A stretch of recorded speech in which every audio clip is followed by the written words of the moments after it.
Hi guys. I spent about 2 months shooting every shot with only top, bottom, or center. No side spin. I know that sounds a lot like a Mr. Beast video introduction, but it's not. I'm not Mr. Beast. I'm Dave. Hi. Um, the reason I did this, there are a few reasons, but about 2017, I switched from low squirt Jacoby shafts back to stock shafts. At first, I switched back to my peach hours, and then I switched, to my Southwest. Scored a heck of a lot more than my Jacobys did. And I've said this before, but just in case, every shaft squirts. Some just more than others. A low squirt shaft is a real thing. It is not just a marketing ploy. A zero squirt shaft is a marketing ploy. At best, at worst, it's a flat out lie. They all squirt, just some more than others. I switched from some that didn't squirt a whole lot to some that, upper middle class squirt levels, whatever. And I struggled with that. I've been playing with my peach hour nonstop for probably 3 months, I guess, at that time. And there were still a lot of shots where the squirt would get me. I am aware enough when I'm shooting, usually, what happened? What did I do wrong? And I was getting more squirt than, my inner pool player was expecting. Made perfect sense. He hadn't gotten used to the new cube. So what I did, because I enjoy making balls, not missing, is I said, all right, fine. I'm going to get used to the cue first, the hit, the weight, the balance, things like that, without having to worry about the difference in squirt. How do you not worry about squirt? You don't have any squirt. How do you not have any squirt?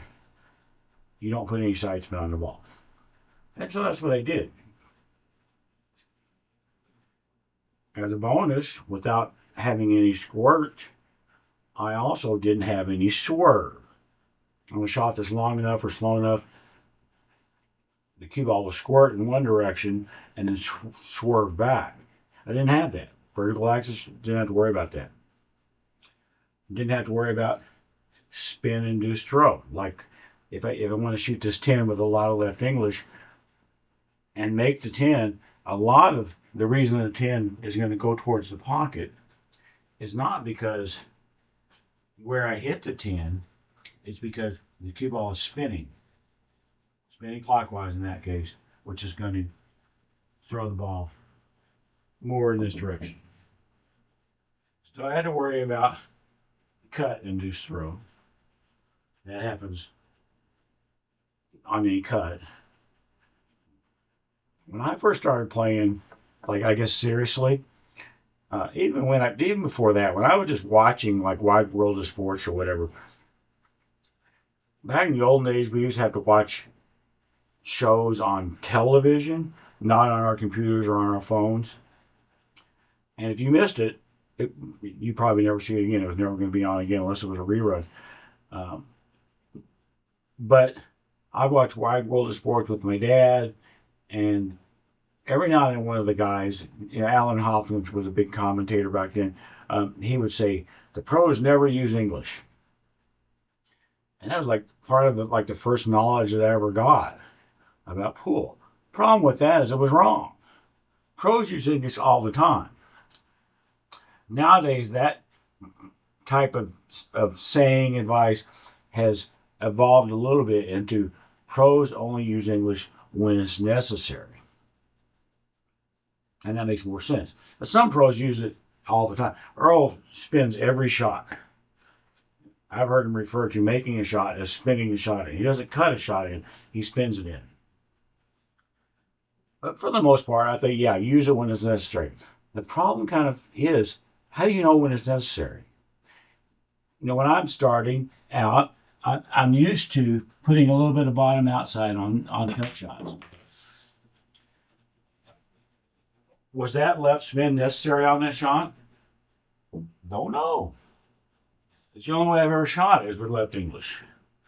So about 6, 7 years ago, when I wanted to do this Just wanted to find out. I'm getting used to the cue and the balance and all that, like I said. But also, when is that left spin, in this case, necessary? If I want to come all the way back here, shape on the 12, for example, do I need bottom and left to come back here? Or will just left get me back here? If I was going to, I don't know, be King Kong and do like top right instead, like that route. Top right here, boom, boom, boom. I'm not that strong, and I would never shoot that. But is the right English necessary? Or would just top do it? I didn't know the answers to these questions because I'd never done it. I'd never done it. I never shot this shot without bottom left, without a little bit of bottom outside English. But what I found out was that I can take this shot and just shoot straight 6 o'clock,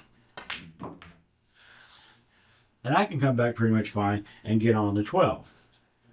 Sometimes what would happen, and this has happened to me many times when I was shooting it the other way, with bottom left, I could shoot this shot with bottom left to get shape on the 12 and come straight towards the 12. And not really much of a shot. What if I'd ended up here? Then I would have no shot.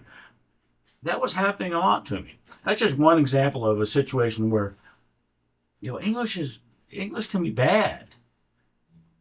And you don't need it. I found that I did not need it nearly as often as I guess assumed that I needed it. Because that's all I'd ever done. I always used it. But once I put myself in that position where I didn't use it anymore because I was frustrated with the high squirt of my PCRQ at the time, I'm like, okay, normally I would shoot this, if I need to draw back here somewhere, I would shoot it to the bottom right. So when the cue ball hits here, it's got that spin that's going to help. But what I found was, no, it's not necessary to get back there. To just come back like that, just at straight 6 o'clock and hopefully not scratch. A lot of situations like that came up. And I'm not like the anti-side spin guy. I use it. But what I have found is there are shots where I don't need it. And if I don't need it, sometimes I don't even use it then. I spent a long time, like I was talking about, in this shot, put the 14 there, cut to my left, bottom right. Then, when I was doing my little experiment, I found, no, I don't need the right English. I just have to draw back. Again, we're talking about a ball like here. I just have to draw back. So that's what I would do a lot of times on a shot like this nowadays. Not bottom right just because it's a cut and you always put bottom outside on a cut. I've realized that for myself, I don't have to do that anymore. Now on a shot like this, actually, getting a little bit off topic, but it's my channel, is a lot of times on a shot like this, I will put a little bit of bottom left on the shot. And that is not for any reason other than I do believe that helping English exists. And I believe that if I put bottom left on this 14, it's going to put counterclockwise spin on the 14, and it might help the 14 go in. If it grazes this rail or something like that, it might help it to go in. I have talked about it. This helping English, I don't know if it really exists. I've seen some top pros say, no, it does not exist. It's a myth. I've seen some top pros say, yes, it absolutely exists. I'm not a top pro. I'm just a pool player. And what I see is if I have a shot like this and I put bottom left on it, I'm counting on the fact that this cue ball is going to squirt that way. And it actually helps me to remember I have to give it a certain type of stroke. I can't slow roll it with bottom left, something like that. Like if I what I call pop the cue ball and count on that squirt, and that ball might have gone in anyway, but it did hit this rail. And it did have a little bit of spin on it.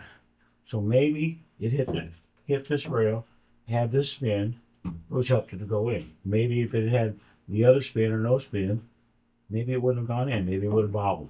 Don't know. Just that's only something that I've come up with for myself the last couple of years is the inside English on shots. But I do it a lot. I do it. So many times I surprise myself that I didn't need the side spin that I felt like I needed. If I need to shoot the 14 in the side, which is a slight cut to my right, and send the cue ball in that direction, I don't necessarily need to load it up with top right and come all the way down here to this rail. If that's not where I need to be, if all I need to be is whatever in here somewhere, why load it up with top right? I can get here with just straight top. And without using side spin, again, no squirt.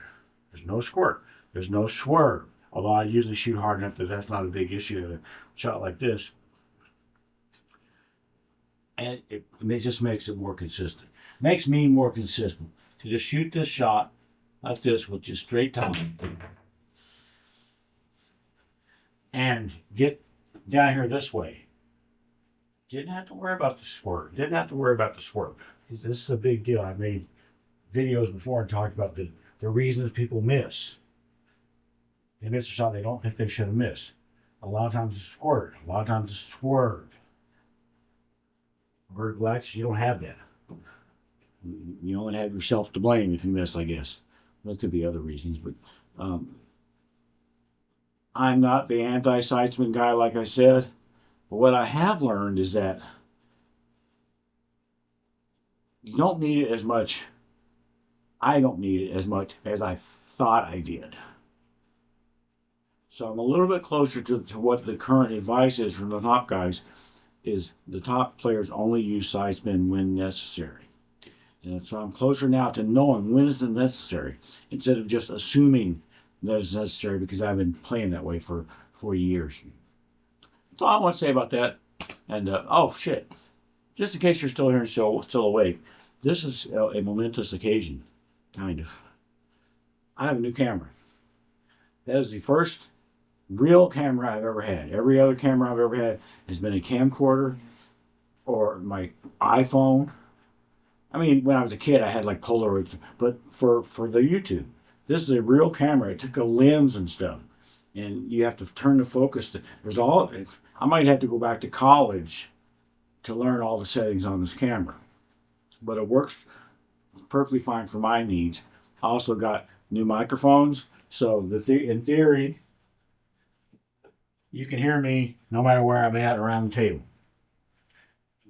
And maybe even with the same exact volume. Before, I was using a microphone mounted or attached to my camera, inside my camera. So this should be cool. The only thing that I've really found that's a problem with this camera is that right now, I might not be quite in focus as much as I might be right here. The focus area of this camera is, right now, it's the pool table. So nobody cares if I'm in focus. I certainly hope you're not watching for that reason. But I think it's still viewable. And I know the audio is a lot better. So you can tell your grandkids or whatever, you got to see Dave's first video with this new Blackmagic camera. And so that's it. And I'm going to stop this now. And, oh, I forgot. Thanks, guys.